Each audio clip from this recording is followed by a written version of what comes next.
Welcome everyone. Thanks for joining me in today's video. Before we get started, I'd like to sincerely thank everyone for taking the time to watch my video. I wish you all good health, happiness, and continued success in everything you do. Come with me into the forest to gather wild eggplants and wild mustard greens. This is a wild eggplant. In my region, people also call it climbing nightshade. These wild eggplants are green when they're young and turn yellow as they mature. Once they become fully ripe, they're no longer suitable for eating, so I only pick the young green ones. They can be prepared in many delicious ways, such as roasting them over the fire and mashing them with chili, cooking them in soup with pumpkin shoots, or braising them with fish. Every dish is simple, flavorful, and full of the taste of the mountains. Suddenly, I had the unsettling feeling that someone was watching me from deep within the forest. The scariest thing about going into the forest alone is coming across a scene like this. I'm alone in the forest. As a woman, I always have to stay alert because encountering someone with bad intentions could be very dangerous. Up to this point, I still hadn't noticed anything unusual.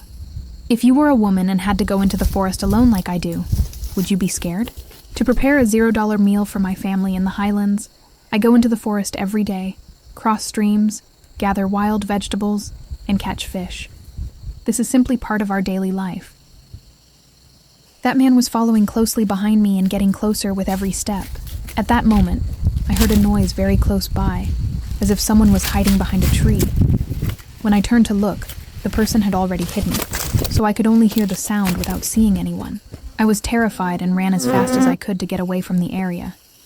But when I looked back, I realized the man was still following me from behind. I ran to an area where wild mustard greens were growing and quickly started gathering them. I couldn't see the man anymore, but I was still very uneasy. He could have been hiding somewhere nearby, and in such an open area, it was impossible to know if someone was still watching me. Wild mustard greens grow abundantly here. They grow naturally in the mountains without pesticides or chemical treatments, so local people often gather them as a fresh, everyday food. In my village, these wild mustard greens often grow back after we clear the grass and burn the old fields. However, they don't grow everywhere.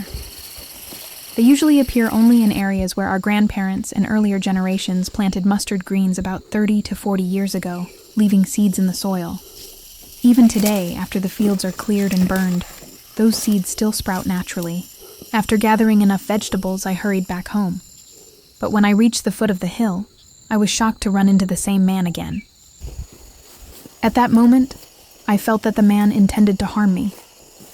Panicked and afraid, I had no choice but to protect myself and do everything I could to escape. When he lost his balance, I kicked to create an opportunity to escape, and immediately ran as fast as I could toward home. At that moment, my only thought was to get away safely. If you were in my situation, what would you do? I'd love to hear your thoughts in the comments below. These are freshwater stream snails, about the size of a finger. I collected them from the stream yesterday to prepare a meal for my family. These stream snails usually have a lot of mud and dirt on their shells, so I scrub and rinse them thoroughly several times before cooking. Today, I'm making boiled stream snails with ginger and lemongrass. It's a simple, flavorful dish that's very popular among people in my mountain village. After washing the snails thoroughly, I'll put them into the pot and start cooking. This is a dish that children in my village really enjoy.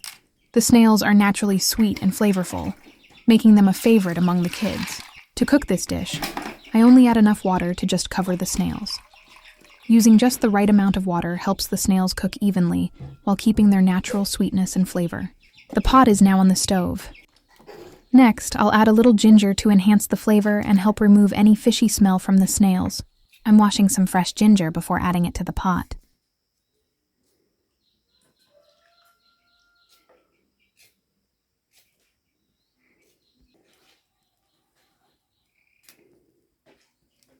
I slice the ginger into thin pieces and add them to the pot.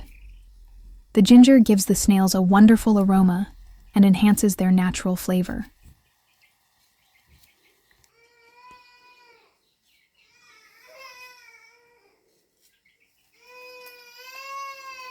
Next, I add a little salt and a small amount of MSG to season the snails and bring out their natural flavor.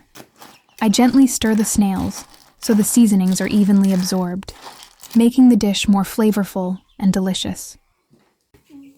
Next, I add some crushed lemongrass to the pot, cover it with a lid, and let the snails cook until they're done. The lemongrass adds a wonderful aroma and gives the dish its distinctive mountain flavor. The snails are fully cooked now.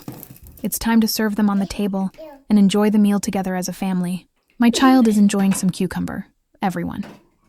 She really loves cucumbers and always eats them with a big appetite. I'm tying my daughter's hair to keep it neat before our family sits down to enjoy the meal together. My daughter is only 2 years old, but her hair has already grown quite long, so I gently comb it and tie it up to keep her comfortable and neat.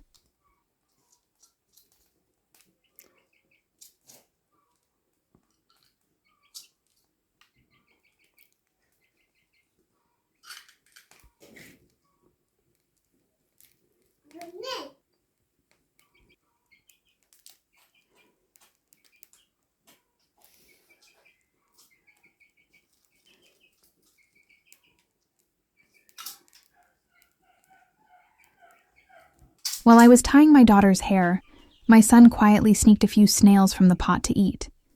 It's one of his favorite dishes, so he just couldn't wait until mealtime.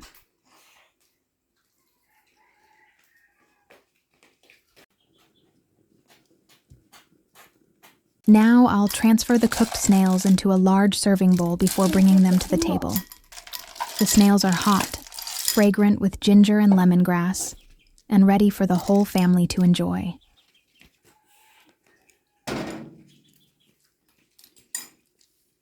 Today we also have braised wild tilapia with pickled bamboo shoots. I'll serve it on a plate and place it on the table alongside the other dishes. I caught these wild tilapia from a stream near my home. Because they live in the wild, the fish have firm, naturally sweet meat that tastes especially delicious when braised with pickled bamboo shoots. It's time for our meal. I'd like to invite you all to join us and enjoy this simple Highland family meal. If you enjoy our mountain lifestyle and traditional home-cooked dishes, please like, subscribe, and share this video to support my family. Thank you so much for watching, and I'll see you again in the next video.